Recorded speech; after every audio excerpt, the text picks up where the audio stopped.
Those goons outside. They are bad faith actors. They do not care about discourse. They could have come in and they could have asked me some questions, but they didn't because they don't want discourse. Charlie knew that in order to love people, you have to make yourself somewhat vulnerable. When that shot rang out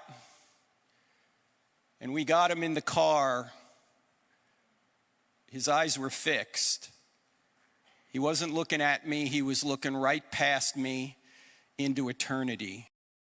Turning Point USA vowing not to be silent as violent protesters rage at the notoriously liberal UC Berkeley campus last night during the last stop of its campus tour 2 months after Charlie's murder. Our next guest had been working with Charlie to headline an event on campus before he was killed. John Paul Leon is president of the UC Berkeley Turning Point USA chapter, and he joins us now. John Paul, thank you. Thank you for having me on. You're welcome. We're going to talk about your campus in just a second. But first, what were your takeaways of last night? It was a packed house. Yes, that's right. We had a lot of people show up to the event despite all of the struggles. People are showing the world that they're not afraid to face off against protesters who are doing whatever they can to disrupt the event. And they're passionate and energetic and are coming out. And of course, the capacity of the venue was somewhere upwards of 2,000. And we nearly reached that. And the only reason why we didn't reach that was a result of certain issues we had with the university and with the ticketing process, which I could definitely get into later. Okay, John Paul, talk about your campus and the chapter and how it's grown since the assassination. Yes. So for reference, the largest meeting size we ever had before the assassination of Charlie Kirk was 30 members. And that was a pretty unprecedented size for a meeting. That was a pretty large size. And then going into this next semester, when we were supposed to announce Charlie Kirk coming to campus, which was the day he was assassinated, we had a vigil. And at that vigil, we had about over 100 people show up. And then since then, our smallest meeting turnout has been around 60 people. Okay. And John Paul, you were telling me during the commercial break, it's so much fun to be a conservative. How did you decide to go to such a progressive school as a conservative? And then what made you want to speak out and be the president of this chapter? So I originally entered in UC Berkeley planning not to be political at all. I was very much a shy conservative, as you might say, and I was planning on keeping my politics to myself. But essentially, as I got more and more in depth, as I started studying more, as I started caring more and more about my values, I realized that Berkeley is a place where I shouldn't be hiding it.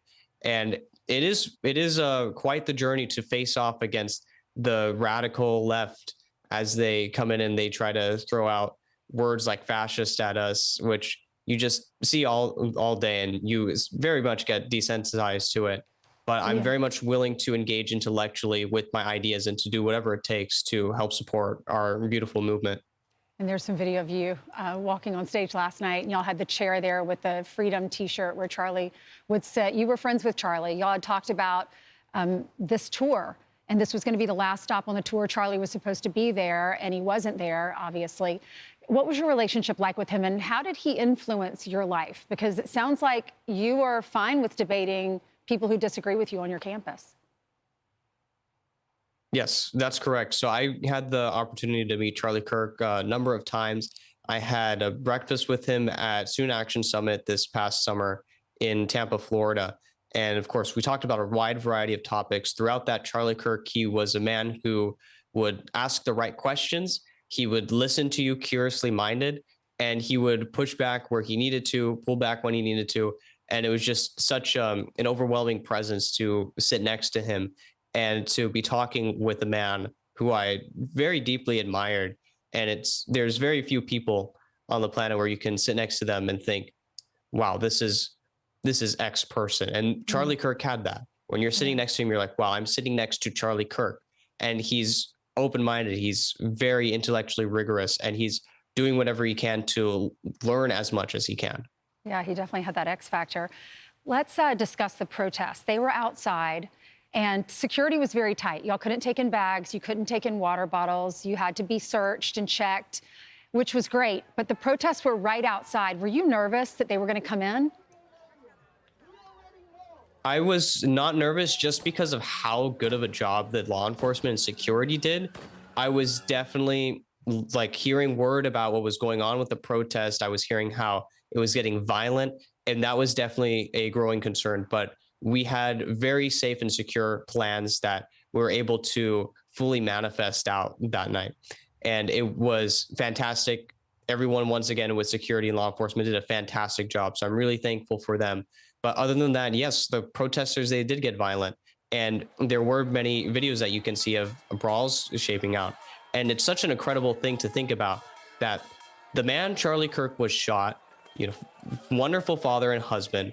And the reaction we get from the left is to come out to an event that's set up by a few students and just like start getting violent, start agitating, and start trying to scare people. I know there were some flares that went off as well. And there was definitely some scary moments, but we were definitely safe at the venue. Well, John Paul, thank you so much for waking up early this morning in California. We appreciate it. 2,000 people went to that event last night. Congratulations, my friend. Thank you. You're welcome. I'm Steve Ducey. I'm Brian Kilmeade. And I'm Ainsley Earhart. And click here to subscribe to the Fox News YouTube page to catch our hottest interviews and most compelling analysis.